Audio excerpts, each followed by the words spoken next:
கவலை உண்டு. எப்படி நாம் வந்தோம், எங்க இருந்து வந்தோம் அட்ரஸ் தெரியாது.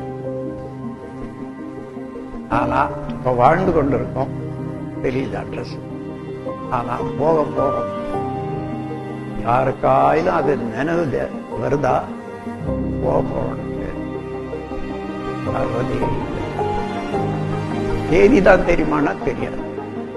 உண்மை என்ன, வந்த போது ரிட்டர்ன் டிக்கெட்டோட தான் வந்திருக்கோம். திரும்பி கட்டாய திரும்பி போய் தான் ஆகணும். அந்த டேட்டு தெரியல, அவ்வளவுதானே தவிர நிச்சயமா இந்த ரெண்டு நினைவு வச்சுக்கிட்டா எந்த கவலை நிற்கும்? அதுக்கு இறைநிலை உணர்வு வேண்டும். அறநெறி, அறநெறி என்பது ஒண்ணும் இல்லை, செயலுக்கு தகுந்த விளைவு.